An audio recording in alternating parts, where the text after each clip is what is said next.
ভারতের সেনাপ্রধান বলছে যে এই সরকারের সাথে সম্পর্ক নাই, কিন্তু আর্মির সাথে ভালো সম্পর্ক আছে। মানে বাংলাদেশের সরকারের সাথে সম্পর্ক নাই, বাংলাদেশের আর্মির সাথে সম্পর্ক আছে। ওরা নির্বাচিত সরকারের সাথে সম্পর্ক করবি, এই সরকারের সাথে প্রফেসর ইউনূসের সরকারের সাথে সম্পর্ক করবি না। মানে ইন্ডিয়ার সেনাপ্রধানও বাংলাদেশের দ্রুত নির্বাচন চায়, বুঝেছাও? যা করার ও আকারের সাথে করে নাও বাপধান। বাংলাদেশের নির্বাচিত সরকারের সাথে হয়তো এই টার্মে সম্পর্ক থাকবে, এর পরের টার্মে থাকবে না। পররাষ্ট্র উপদেষ্টা তো হাত কসলাইতে কসলাইতে শেষ। ইন্ডিয়ার রাষ্ট্রদূতকে ডেকে বলতে পারবে যে তোমার আর্মি চিফ তো সরকারের সাথে সম্পর্ক রাখতে চায় না, তো তুমি এমবেসি খুলে বসে আছো কে, রাস্তা মাপো। তো এই কয়েকদিন ছাত্রদল, বৈষম্য বিরোধী ছাত্র আন্দোলন আর ছাত্র শিবির নিয়ে মহা গ্যাঞ্জাম চলিচ্ছে। আমরা অনেকেই কইছে দাদা আপনি কিছু বলেন। আমি ছাত্রদল, বৈষম্য বিরোধী ছাত্র আর ছাত্র শিবির সবাইরাই তো ভালোবাসি, স্নেহ করি। আমার প্রশ্ন হইতেছে বাংলাদেশের তরুণদের এইভাবে বিভক্ত করলো কে? বাংলাদেশের তারুণ্যকে বিভক্ত হইতে দেওয়া যাবে না তো। আমার ডাইন হাতের সাথে বাম হাতের লড়াই কে লাগাই দিল? সবাইরই অনুরোধ, প্রেসিডেন্ট, সেক্রেটারি, শীর্ষ নেতারা এই সব দলের কেউ অন্যের বিরুদ্ধে বলবা না। আজ থেকে টিভি চ্যানেলে গিয়ে তর্ক করবা না, ডিফিউজ করো এখন থেকে। কয়েকদিন ক্ষান্ত দাও। এজেন্সির লোক শিবির আর ছাত্রদল সাইজা অন্যের উপর ঝাঁপায় পড়বে, আমি চোখে চোখে দেখতে পাইতেছি। এজেন্সির লোকেরা পূর্ণ শক্তি নিয়ে নামে গেছে, লক্ষ্য হইতেছে ফ্যাসি বিরোধী তরুণ সম্প্রদায়ের মধ্যে ফাটল তৈরি করা। সফল হয়েছে তারা, পরস্পরের সাথে সংঘাত লাগায় দেওয়া সফল হয়ে গেছে। তবে এই ঘটনাগুলোর মধ্যে সবচেয়ে আলোচিত যে শব্দগুলো হইতেছে তাদের শিবির এক শিবির। জুলাই আন্দোলনের নেতাদের মধ্যে যে এত শিবির থাকার ব্যাপারটা এবং আন্দোলনে যোগ দেওয়া অনেকের, বিশেষ করে এই যে সেকুলার শহুরে এলিটদের, এদের মনে মনে হয় লজ্জা লাগিছে। এমনকি হাসিনাকে হটানোর আন্দোলনেও তারা নামছিলেন। এই ব্যাপারে আফসোসও দেখা যাচ্ছে কারো কারোর মধ্যে। এদিকে জাতীয় নাগরিক কমিটি যেটা হয়েছে না, এর মধ্যে অনেক ওলট পালট চলতেছে। এক শিবিরদের নাকি ভালোভাবে অন্তর্ভুক্ত করা হইতেছে না, আবার যারা তাদেরকে নিতেছে না তারাও নাকি জীবনে কোনো না কোনো সময় শিবিরের সাথে সংশ্লিষ্ট ছিলেন। আন্দোলনের নেতৃত্বে শিবিরের ভূমিকা কতটা সেটা নিয়েও বিতর্ক চলতেছে। বাকশালী শাসনের প্রথা অনুযায়ী শিবির ত্যাগ দেওয়ার ঘটনাও নাকি ঘটতেছে।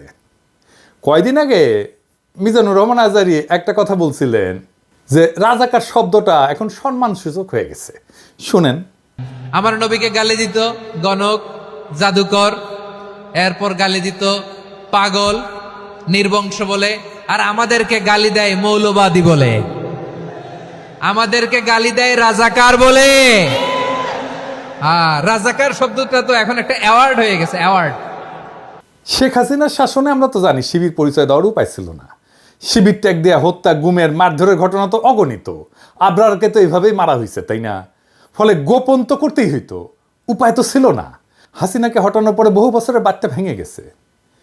তাই অনুমান করি যে শিবির বা এক শিবিররা গর্ব নিয়ে নিজেদের পরিচয় দিতেছে যে রাজাকারের মতো একটা সম্মানের ব্যাপার হয়ে উঠছে শিবির হওয়াটা। নিজের যে পরিচয় আপনার সামনে আনতে চান, সেই নামে আপনাকে ডাকার ঘটনাকে ট্যাগ বলা কঠিন। তবে এটাও ঠিক যে দেশে এখনো বহু সাংস্কৃতিক এবং রাজনৈতিক পরিসর আছে যেখানে শিবির পরিচয়, জামাতের পরিচয়ে সমস্যা হয়। ওইদিকে ছাত্রদল মনে হয় একটা অ্যান্টি শিবির মুডে আছে, ফলে কোথাও কোথাও এটা ট্যাগ হয়ে উঠতে পারে এবং দমন পীড়নের বৈধতা দেওয়ার ঝুঁকি তো থাকেই। এই যে পরিস্থিতিটা চলতেছে, এই পরিস্থিতিতে বিপ্লব পরবর্তী প্রতিক্রিয়া বা অস্থির সময়। সব বিপ্লবের পরে এরকম অস্থির সময় আসে। যারা জুলাই বিপ্লবকে বিপ্লব বলে স্বীকারই করতে চান না, তাদের জন্য এইখানে কিছু ইশারা আছে। কিছুদিন পরে বিষয়গুলো হয়তো আর এতটা জটিল থাকবে না। আপনারা ভাবতে পারেন যে প্রথম আলোতে জামাতের আমিরের সাক্ষাৎকার ছাপা হইতেছে, এইটা প্রথম আলো করতেছে এমনি এমনি না। বাংলাদেশের রাজনৈতিক পরিষদের জামাত শিবির নিয়ে যে কুসংস্কার ট্যাবু ছিল সেটা দূর হইতেছে, এটাই তার প্রমাণ। এবার মূল আলোচনায় আসি, জুলাই বিপ্লবের শিবিরের কৃতিত্ব নিয়ে। শিবির নিয়ে কিছু কওয়া আমার জন্য মুশকিলই বটে। মানে শিবির নিয়ে কিছু কইলেই, বিশেষ করে বিএনপি এসে কইবে আপনার প্রিয় শিবির, কেউ কেউ গালাগালিও শুরু করবে। কথাটা মিথ্যা না, শিবির প্রসঙ্গে আমার কিঞ্চিত দুর্বলতা আছে, এটা আমি আগেও বলছি। তাও আমি চেষ্টা করব বস্তুনিষ্ঠভাবে আলাপটা করার। আমি যে কথাগুলো বলবো আপনারা কানেক্ট করতে পারবেন ঐতিহাসিক ঘটনার সাথে। আমি যে শিবিরকে এক্সট্রা খাতির করি নাই, জামাতকে এক্সট্রা খাতির করি নাই, সেটা আলাপ শেষ হইলেই বুঝবেন। জুলাই বিপ্লবের শিবিরের ভূমিকা বা কৃতিত্ব যদি বুঝতে যাই তাহলে একটু পিছে থেকে শুরু করতে হবে। প্রথমে দেখব আমরা হাসিনার বাকশালী শাসন এবং বাঙালি জাতীয়তাবাদের ইতিহাস চর্চার দিক থেকে। আন্দোলনের নেতাদের বয়স কত? ধরেন 20 থেকে 35, এইটুকু। তাহলে এদের রাজনৈতিক আর ঐতিহাসিক চেতনা পুরাটাই গড়ে উঠছে হাসিনার কঠোর বাকশালী শাসনে, বাঙালি জাতীয়তাবাদের একচেটিয়া দখলের মধ্যে, তাই না? তো এই তরুণ তরুণীরা কি দেখলো রাজনৈতিক পরিসর হিসাবে? তারা দেখলো বাংলাদেশ পুরোপুরি ভারতের দখলে, এই দেশের সংখ্যাগরিষ্ঠ মানুষের ধর্ম সংস্কৃতি যেন লজ্জার বিষয়, তারা নির্যাতনের শিকার, বাংলাদেশের রাস্তায় দাড়ি টুপি নিয়ে হাঁটা যায় না, পুলিশ ধরে। বাংলাদেশের সব মসজিদ হয়ে উঠছে আল আকসা মসজিদের মতো, ইসরায়েলের মতো পুলিশের ঠাসা থাকে মসজিদ, বাসায় ধর্মীয় বই রাখা যায় না, বলে জিহাদি বই। দাড়ি টুপি থাকা মানে তারা আয়নাঘরে আটকায় রাখা যায়, আয়নাঘরের দেয়ালে যে লেখা সেটা তো সারা বাংলাদেশের সাধারণ মুসলমানের আর্তনাদ। আলেমদের নির্বিচারে গণহত্যা করা যায়, সর্বজন শুদ্ধ আলেমকেও রিমান্ডে অত্যাচারের শিকার হইতে হয়, বছরের পর বছর আটকা থাকে বিনা বিচারে মুসলমানের সংস্কৃতি নির্বাসনে। আর বাংলাদেশে যে সংস্কৃতি সেলিব্রেট করা হয় সেটা আসলে বাঙালি হিন্দুর সংস্কৃতি। আনন্দবাজার আনন্দ না লুকায় উল্লাস করে নিউজ করে ঢাকার পয়লা যেন অষ্টমীর এক ডালিয়া, মানে পয়লা বৈশাখ। তো লিখতেছে কার সঙ্গে তুলনা করা যেতে পারে? কখনো মনে হচ্ছিল কলকাতার কলেজ স্কোয়ার বা এক ডালিয়ার পূজা মণ্ডপ, কখনো বা শান্তিনিকেতনের বসন্ত উৎসবের চেহারা, তাসে রমনার বটমূলের বৃন্দগানী হোক, কিংবা ঢাকা বিশ্ববিদ্যালয়ের সামনের রাজপথে মঙ্গল শোভাযাত্রা, পুজো বসন্তের উৎসব মিলেমিশে একাকার ঢাকার নববর্ষের সকাল। কি আনন্দ! এটাই চাইছে ইন্ডিয়া, এটাই চাইছে আওয়ামী লীগ।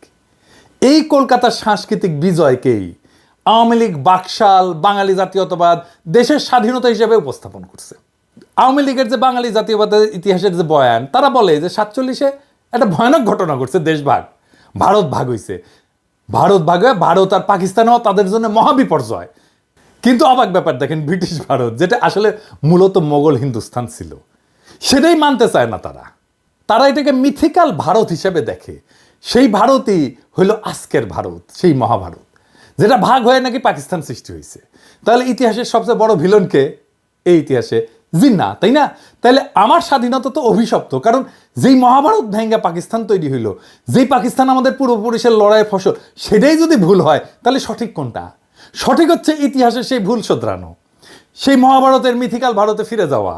ওইখানে ফিরে গেলে আমার মুক্তি, এটাই হইয়া দাঁড়ায় আওয়ামী লীগের স্বাধীনতার বড়ায়। এটাই হইতেছে অষ্টমীর এক ডালিয়া, এটাই পয়লা বৈশাখ, এটাই বাঙালির প্রত্যাবর্তন মহাভারতে, এটাই আওয়ামী লীগ। তো বাঙালি জাতীয়তাবাদের দৃষ্টিতে স্বাধীনতার এই বয়ান, এটার যদি নাগরিকদের মুক্তির সম্ভাবনা না থাকে তাহলে সেটাই তো সবচেয়ে বড় ব্যর্থতা, তাই না? এখন চিন্তা করেন, বাংলাদেশের নাগরিকদের যদি প্রকৃত স্বাধীনতা চাইতে হয় তাহলে তো বিকল্প একটা ইতিহাস চিন্তা লাগবে আওয়ামী লীগের বাইরে, তাই না? কেননা খোদ স্বাধীনতার বয়ান আপনার মুক্তির আকাঙ্ক্ষাকে ধারণ করতে পারতেছে না। তো এখন দেখেন, আপনি যদি দেশের মানুষের মুক্তি চান, স্বাধীনতার রাজনীতি করেন, আন্দোলন করেন, তাহলে তো একটা সংগঠিত রাজনৈতিক শক্তি লাগবে আপনার জন্য। দেশের মানুষকে আহ্বান জানাইতে হবে তো সেই রাজনৈতিক শক্তি থেকে। সবচেয়ে বড় কথা, জনগণের ভরসাস্থল হইতে হবে তো আপনাকে। আপনার ডাকে তারা সাড়া না দিলে কিভাবে আন্দোলন করবেন? আপনি তখন সংগঠিত রাজনৈতিক শক্তির খোঁজ করবেন, তাই না? উঠতে বেড়াবেন, দেশের রাজনৈতিক সংগঠনগুলোর দিকে নজর দিবেন, তাদের বয়ান ইতিহাস চিন্তা যাচাই বাছাই করবেন, তাই না? হাসিনা প্রতিপক্ষ রাজনৈতিক শক্তিগুলোর মধ্যে যদি সম্ভাবনা খুঁজতে যায়, দেখেন কারা কারা আছে। বিএনপি আছে, বাম দল আছে, দুই একটা, জামাত আছে, শিবির আছে, এই তো হেফাজত আছে। এই পর্যায়ে এসে আপনার মনে হবে যে বাংলাদেশে প্রকৃত স্বাধীনতার ভিত্তি কোথায়, দেশের নাগরিকদের মুক্তির জন্য কোন ইতিহাস চিন্তা সবচেয়ে উপযুক্ত, তাই না? আপনি বিএনপিকে যদি দেখেন, দেখবেন যে নির্যাতিত তারা, হাসিনার দমন পীড়নে তারা পিষ্ট, নেতারা জেলে, কর্মীরা গুম হয়ে যাচ্ছে, ক্রসফায়ারে যাচ্ছে, ঘর বাড়ি ছেড়ে পালাই বেড়াচ্ছে বনে জঙ্গলে, তাই না? ভালো একটা সম্ভাবনা খুঁজে পেলেন, মজলুম দল সাধ্যমতো লড়াই করতেছে, রক্ত দিতেছে, তখন তাদের ইতিহাস চিন্তার দিকে নজর দেবেন। আপনি কি পেলেন? আপনি তো খুব একটা স্পষ্ট কিছু বুঝতে পারলেন না। বিএনপির মধ্যে আপনি তো গণতন্ত্রের দাবি দেখবেন, ভোটের দাবি দেখবেন, তারা একটা ভোট চাইছে, তাদের মধ্যে ভারত বিরোধিতা আছে একটা সেকশনের মধ্যে। বিএনপির লোকেরা বলে না যে আপনারা দেখতে পান না, আমরা তো তিস্তা নিয়ে প্রোগ্রাম করছি, লং মার্চ করছি ইন্ডিয়ার বিরুদ্ধে, আমরা কি ইন্ডিয়ার বিরুদ্ধে কথা বলি না? সত্য, কিন্তু এটাও সত্য, বিএনপির মধ্যে ভারতকে সন্তুষ্ট কইরা দেশে গণতন্ত্র ফেরানোর আশাও আছে। তো এটা তো মিথ্যা কথা না, তাই না? আপনারা তো দেন দরবার করছেন, করেন এখনো, তাই না? আপনারা তো অমিত শাহের কাছে কুজা হয়ে দাঁড়ান, আপনারা তো আদানির জন্য ওকালতি করেন, তাই না? অর্থাৎ খোদ দখলদারের কাছে নিজের মুক্তির জন্য সাহায্য চাইছেন। বড়ই অদ্ভুত ব্যাপার। তো এই দ্বন্দ্ব আপনি বুঝতে পারবেন না সহজে। ভারতকে নিয়ে কিছু বলা যাবে না, হিন্দুত্ববাদকে নিয়ে কিছু বলা যাবে না। হাসিনার আমলে এই আলাপ আসছে মূলত বিএনপি মনা অ্যাক্টিভিস্টদের কাছ থেকে। এমনকি আপনারা খেয়াল করলে দেখবেন, ভারতীয় পণ্য বয়কট আন্দোলনে যারা আমার সবচেয়ে বেশি বিরোধিতা করছিল, তাদের আপনি বিএনপি পন্থী বলেই চিনতে পারবেন। আমি আর নাম বলি না। আবার এটাও সত্য, বিএনপির শীর্ষ নেতৃত্ব এই ভারতীয় পণ্য বয়কট আন্দোলন সর্বাত্মক সাহায্য সমর্থন করছিল। আমি নিজে সাক্ষ্য দিচ্ছি। আমি যখন বলতাম যে ওনাদেরকে, বিএনপি নেতাদেরকে, যে ওরা কেন এরকম করে, তখন বলে ও না, ওরা আমাদের লোক না, আমাদের সাপোর্টার। তার মানে বিএনপির মধ্যে একটা ভারত প্রশ্নে সলিড কোনো অবস্থান নাই, নানা অবস্থান আছে, নানা মত আছে, এর মধ্যে চরম ভারতপন্থী অংশ আছে। ওইদিকে তাদের কোনো সুস্পষ্ট ঐতিহাসিক অবস্থান নাই জনতার সামনে, নিজেদের ইতিহাসের বয়ান স্পষ্ট করে উপস্থাপনা করেনি বিএনপি। বিএনপির একটা ইন্টারেস্টিং দাবি ছিল, সেটা কি জানেন? সেটা হচ্ছে আওয়ামী লীগের চেয়ে বিএনপির মধ্যেই নাকি মুক্তিযোদ্ধা বেশি। জিয়াউর রহমান স্বাধীনতার ঘোষক, তাই না? তখন আমরা মনে পড়বে যে স্বাধীনতার বয়ান আপনাকে আওয়ামী লীগ খাওয়াইতেছে, তার আর একটা ভার্সন বিএনপি। হাসিনার সঙ্গে বিএনপির বিরোধ আসলে কি নিয়ে? তাদের পার্থক্য কেবল মুক্তিযুদ্ধের মালিকানা নিয়ে। যে বয়ানে হাসিনা 100% নিয়ন্ত্রণ দাবি করতেছে, বিএনপি সেখানে অংশীদার হইতে চায়। আর কি, সে দেশ শাসন করার অধিকার চায়। এখন এইটা একাই আওয়ামী লীগ করতেছে, তাই না? তো ঘটনা বোঝার জন্য আপনাকে যখন জিন্নার দিকে ফিরতে হবে, তখন দেখবেন বিএনপির কাছে জিন্নাও হিলেন, অথবা তারা এই বিষয়ে স্পষ্ট কোনো অবস্থান নেয়নি। বাঙালি জাতীয়তাবাদের ইতিহাস চিন্তা থেকে বাড়ায় আসতে না পারার কারণেই বিএনপি বুঝতে পারে না যে পাকিস্তান ইতিহাসের একটা অপরিহার্য ঘটনা। এটা কেবল ব্রিটিশ ভারতের স্বাধীনতা ছিল না, বরং মুসলমানদের জন্য একটা নিরাপদ রাষ্ট্র তৈরির প্রয়োজনীয়তাও ছিল। শুধু মুসলমান না, ভারতের সংখ্যালঘুদের জন্য নিরাপদ রাষ্ট্র তৈরির প্রয়োজনীয়তাও ছিল। জিন্না তো ভারতের সংখ্যালঘুদের নেতা, হ্যাঁ ঠিক, মুসলমানদের নেতা না, সংখ্যালঘুর নেতা, হিন্দু দলিতের নেতাও ছিল জিন্না। পাকিস্তানে যারা হিন্দু ছিল তারা ছিল দলিত। পশ্চিম পাকিস্তানের দলিত সুজাক তেহরিক দল আছে হিন্দুদের, এরাই কিন্তু পাকিস্তানের সংখ্যাগরিষ্ঠ হিন্দু। পূর্ব পাকিস্তানের যোগেন মণ্ডল জিন্নার সাথে ছিল নমশূদ্রদের নেতা। যোগেন মণ্ডল থাকতে পারেনি পরে, সেটা ভিন্ন আলাপ, আমি ওই আলাপে আর না যাই। মানে ধরেন যোগেন মণ্ডল পাকিস্তানে থাকতে পারেনি, তো বাঙালিরাও তো পাকিস্তানে থাকতে পারেনি ভাই, আমরাও তো থাকতে পারিনি, তাই না? সেই আলাপটা অন্য আলাপ। ব্রিটিশরা চলে যাওয়ার পরে মুসলমানরা হিন্দু সংখ্যাগরিষ্ঠ রাষ্ট্রের সংখ্যালঘু হয়ে পড়ে, যেখানে রাষ্ট্রের ভিত্তি গণতন্ত্র এবং আইনের শাসন না, বরং একটা বিশেষ জাতীয়তাবাদ, নিখিল ভারত ধারণা, যেটা আসলে হিন্দুত্ববাদ। এই সংখ্যালঘুকে বাঁচাইতে জিন্না পাকিস্তানের ধারণা নিয়ে লড়াই করছে। নাহলে আজকে ভারত যদি অখণ্ড থাকতো, ভাবতে পারেন এই পুরা ভারতীয় মুসলমান এবং দলিতেরা কি দুর্বিষহ জীবন পাইতো মোদির ভারতে, কি হইতো সেটা এখনই দেখতে পারতেছেন। তখন আপনি বুঝবেন জিন্না আসলে ইতিহাসের একজন ভিশনারি নেতা ছিল, ইতিহাসের একজন মহানায়ক ছিল। আপনি তখন বুঝবেন যে বিএনপি কেন জনতার মধ্যে গ্রহণযোগ্যতা পাচ্ছে না, বিএনপির আহ্বানে জনগণের সাড়া কম কেন, কারণ তার ভারত প্রশ্নে অস্পষ্ট রাজনীতি। এরপরে তখন আপনি জামাত শিবিরের দিকে নজর দেবেন, তাই না? কি দেখবেন? আপনার তখন মনে হইতে পারে যে এই জামাত শিবিরের মধ্যেই বিকল্প ইতিহাস চিন্তা পাওয়া যেতে পারে, যেটা আপনার আকাঙ্ক্ষার সাথে যুক্ত। আপনারা দেখবেন শিবিরের মধ্যে পাকিস্তান, জিন্না, ভারত বিরোধী অবস্থান একটা সুসংগঠিত বয়ান আছে। তারা বাঙালি জাতীয়তাবাদকে ভারতীয় জাতীয়তাবাদের একটা শাখা হিসেবে চিহ্নিত করতে পারে, সক্ষম। তারা বোঝাতে সক্ষম যে হাসিনা মুক্তিযুদ্ধের নামে ভারতীয় দখলদারিত্ব কায়েম করছে। আওয়ামী লীগ আসলে ভারতীয় আধিপত্যবাদী শক্তির হাতের পুতুল। এমনকি মওদুদি এবং জামাত পাকিস্তানের যে বিরোধিতা করছিল, তারাও এখন জিন্নাকে তাদের বয়ানে গ্রহণ করছে। তখন শিবির জামাত দেখলে আপনার মনে হতে পারে যে এইটা বাংলাদেশের মানুষের মুক্তির একটা পূর্ণাঙ্গ প্যাকেজ। ইতিহাস বোধ আছে, ধর্ম আছে, ইতিহাস চিন্তা ঠিকঠাক আছে, ভারতকে সঠিকভাবে চিহ্নিত করা হয়েছে, বাঙালি জাতীয়তাবাদকে ভারতীয় জাতীয়তাবাদের শাখা হিসেবে চেনানো হয়েছে। আপনি যখন এই বিকল্প ইতিহাস চিন্তার সামনে এসে দাঁড়াবেন জামাত শিবিরের, তখন দেখবেন যে বিএনপি কেন জনগণের আস্থা পাচ্ছে না। কিন্তু আপনি যদি আরো গভীরে যান, তাহলে দেখবেন যে জামাত শিবিরের ডাকেও জনগণ সাড়া দিচ্ছে না। কেন? এটা কি কেবল হাসিনার দমন পীড়নের কারণে, নাকি আরো কোনো কারণ আছে? আসেন সেটা একটু বুঝে দেখি।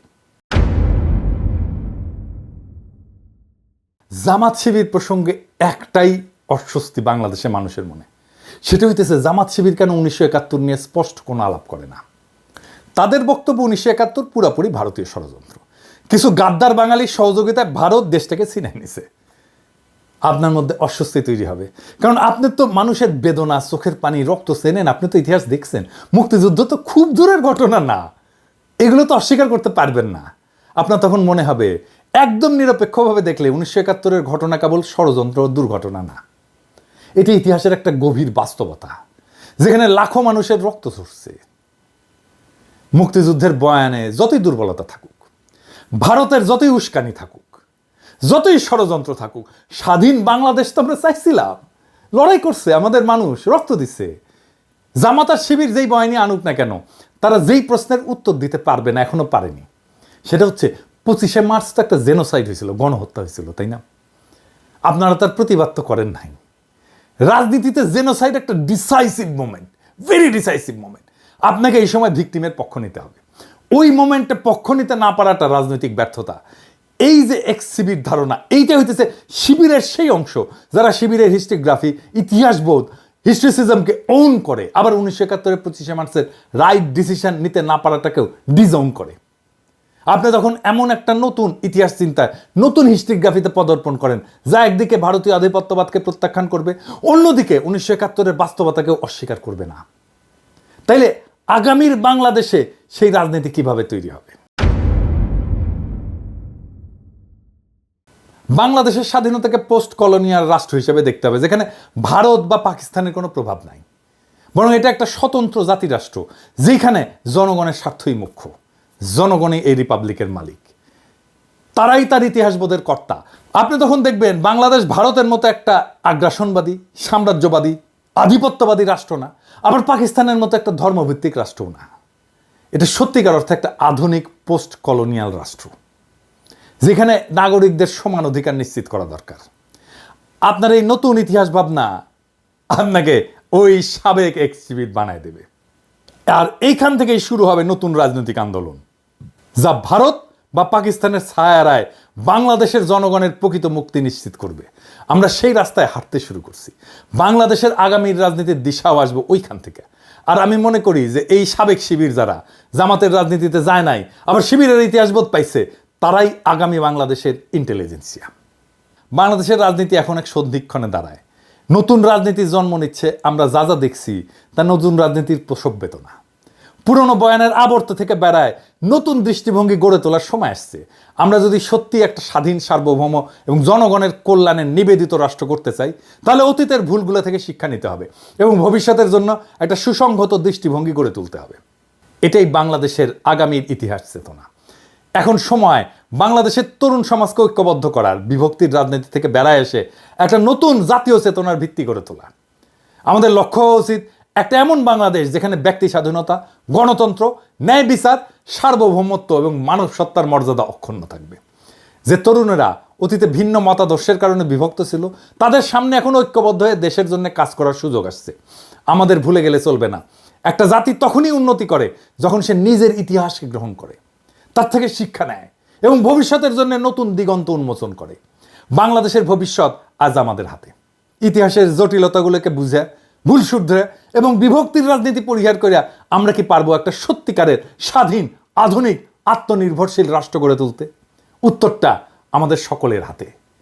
এখন সময় সামনে আগায় যাওয়ার, নতুন বাংলাদেশ গড়ার, নতুন সম্ভাবনার দুয়ার উন্মুক্ত করার। আসেন সেই কাজে আমরা হাত লাগাই। বিপ্লবের প্রেরণা থেকে শক্তি নিয়ে সামনে আগায় যায়। ইনকিলাব জিন্দাবাদ।